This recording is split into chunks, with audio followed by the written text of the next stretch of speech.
Assalamualaikum warahmatullahi wabarakatuh. Sa'id bin Zaid al-Adawi radhiyallahu an merupakan kelompok sahabat yang memeluk Islam pada masa-masa awal, sehingga ia termasuk dalam kelompok as-sabiqun al-awwalun. Ia memeluk Islam bersama istrinya Fatimah binti Khattab, adik dari Umar bin Khattab.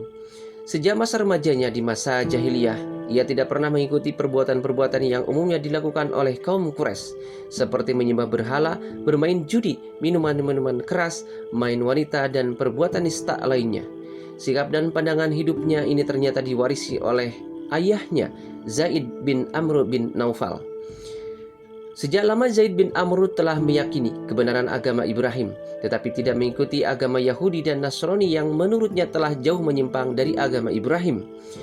Ia tidak segan mencela cara-cara perbuatan dan perbuatan jahiliyah dari kaum Quraisy tanpa rasa takut sedikit pun.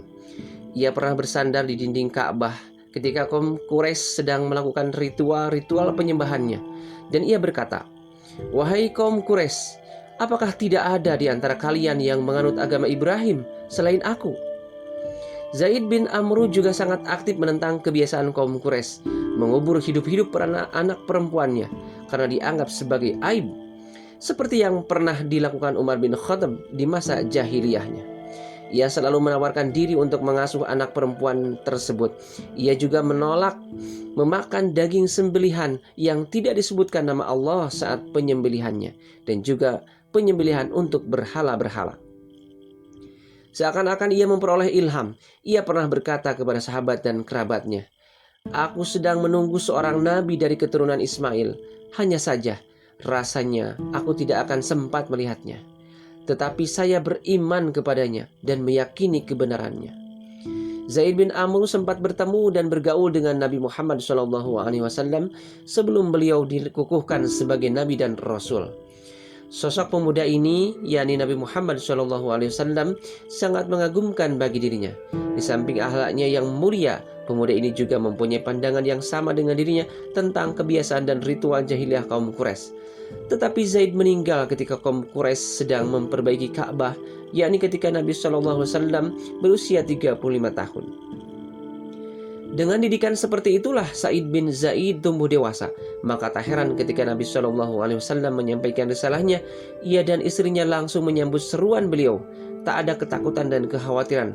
Walau saat itu kaum Quraisy melancarkan siksaan yang tak terperikan kepada para pemeluk Islam, termasuk Umar bin Khattab, kakak iparnya sendiri yang merupakan jagoan duel di pasar Ukaz.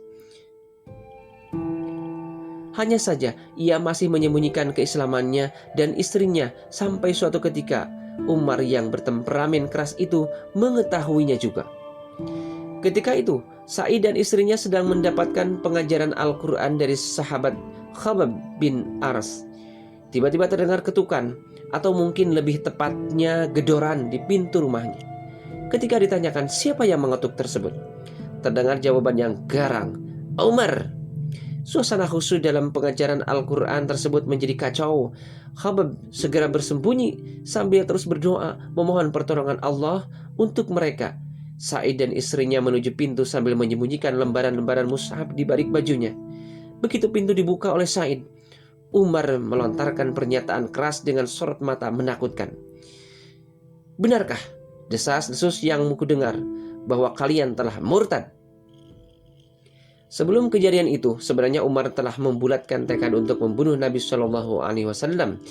Kemarahannya telah memuncak karena kaum Quraisy jadi terpecah belah, mengalami kekacauan dan kegelisahan. Penyebab kesemuanya itu adalah dakwah Islamiyah yang disampaikan Nabi SAW.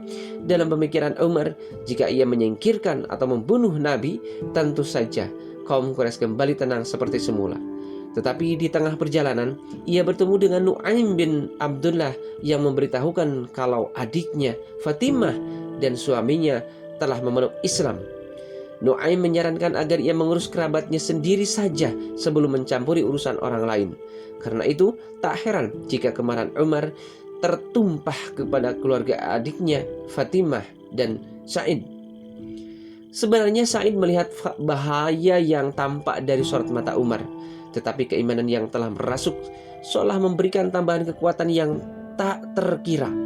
Bukannya menolak tuduhan, ia justru berkata, "Wahai Umar, bagaimana pendapat Anda jika kebenaran itu ternyata berada di pihak mereka?"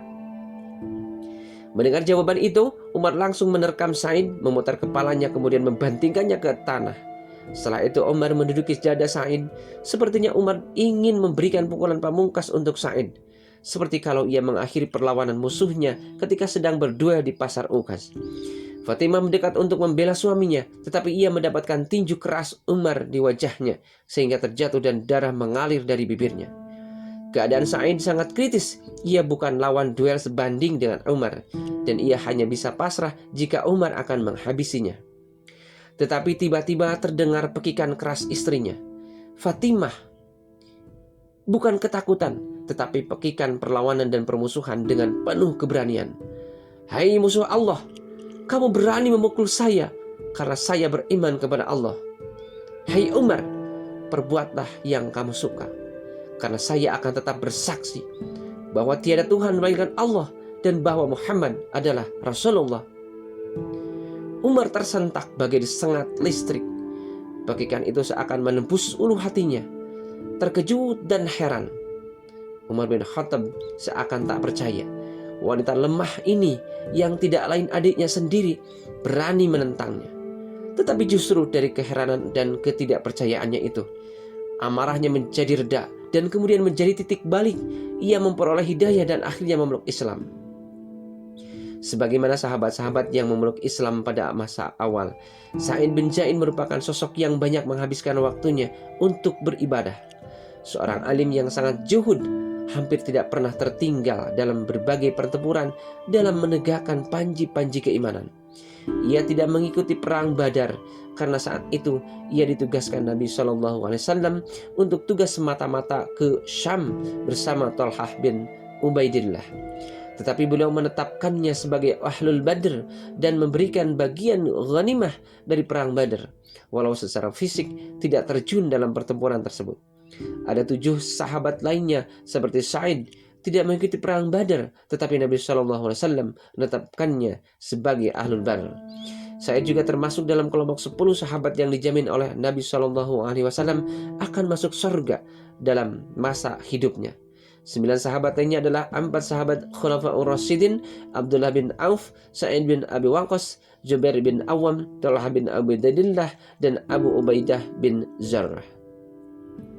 Sa'id sempat mengalami masa kejayaan Islam, di mana wilayah makin meluas dan makin banyak lowongan jabatan. Sesungguhnya ia pantas memangku salah satu dari jabatan-jabatan tersebut, tetapi ia memilih untuk menghindarinya. Bahkan dalam banyak pertempuran yang diterjuninya, ia lebih memilih menjadi prajurit biasa dalam suatu pasukan besar yang dipimpin oleh Sa'id bin Abi Waqqas. Setelah menaklukkan Damaskus, Sa'id menetapkan dirinya sebagai wali negeri atau gubernur di sana.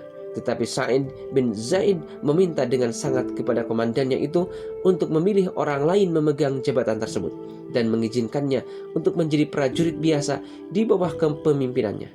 Ia ingin terjun berjuang menegakkan kalimat Allah dan panji-panji kebenarannya, suatu keadaan yang tidak bisa dilakukannya jika ia memegang jabatan wali negeri.